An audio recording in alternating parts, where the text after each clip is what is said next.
ఆంధ్ర సాధించిన విజయం ఏంటయ్యా అంటే ఈ 9-10 నెలల కాలంలో తాగుబోతుల సంఖ్య పెరిగిపోయింది.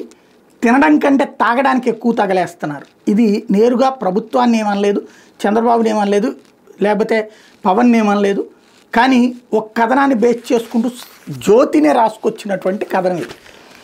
రాష్ట్రంలో సగటున రోజుకు ఒక వ్యక్తి ఆహారానికి చేసే ఖర్చు 80 రూపాయలు అయితే అదే మందు తాగడానికి 158 కోట్లు ఖర్చు చేస్తున్నాడు. అంటే మనిషి బతకడానికి అవసరమైన ఆహారం కంటే మత్తులో ముంచెత్తే మద్యానికి ఎక్కువ ప్రాధాన్యం ఇస్తున్నారు. రోజంతా కష్టపడే దినసరి కూలీలు, రిక్షా వాలాలు, ఇతరత్ర సాదాసీదా పనులు చేసుకునేవారే ఈ జాబితాలో ఎక్కువగా ఉన్నారు. కాస్త సంపాదన ఎక్కువ ఉన్న వాళ్ళు ఎంత వెచ్చించి తాగినా అది వాళ్ళ ఆర్థిక పరిస్థితి మీద పెద్దగా ప్రతికూల ప్రభావం చూపదు. కానీ దినసరి కూలీలు తమ ఆదాయంలో 3వ వంతును మందుకే పోస్తున్నారు. రోజుకి 2-3 క్వార్టర్లు తాగేవారైతే ₹1 కూడా ఇంటికి తీసుకెళ్ళడం లేదు. రోజంతా కష్టపడి సంపాదించినంత మందు కోసం ఖర్చు చేసి ఉత్త చేతులతో ఇంటికి వెళ్ళేవాళ్ళు ఉన్నారు. ఒక రోజుకి సగటున రాష్ట్రంలో 85 కోట్ల విలువైన మందు అమ్మకాలు జరుగుతున్నాయి. జాతీయ గణాంకాల కార్యాలయం అంచనా వేసింది అదట. 2021లో దేశంలో జనాభా కోసం చేస్తున్న ఖర్చు గ్రామీణ ప్రాంతాలు 43 అయితే పట్టణ ప్రాంతాలు 91గా ఉంటాయి.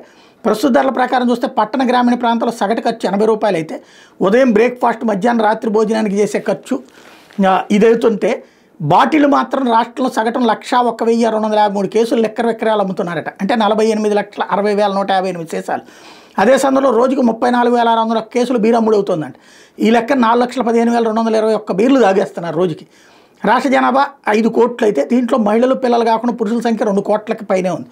మొదటి నుంచి రాష్ట్రంలో ఉన్న ట్రెండ్ని పరిశీలిస్తే ఎక్కువ మంది రోజు క్వార్టర్ తాగుతున్నారట. ఆ లెక్కన రాష్ట్రంలో పురుషుల్లో ప్రతి 4గురిలో ఒకళ్ళు మందు తాగుతున్నారు. గతంలో చేసిన సర్వే ప్రకారం రాష్ట్రంలో 30 లక్షల మందికి మద్యపానం అలవాటు ఉందని తెలియదు.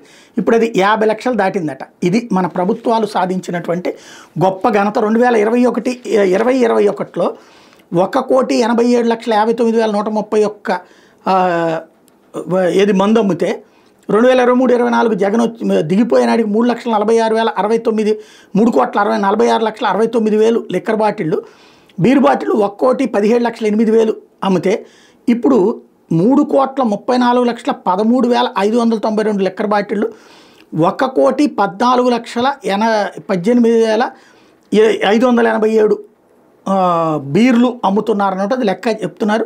22-23లో జగన్ దాంతో కంపేర్ చేస్తే ఇప్పుడు తక్కువే, కానీ తాగుడు మాత్రం 4గురిలో 3గురికి ఉంది అన్నటువంటి లెక్క చెప్తున్నారు.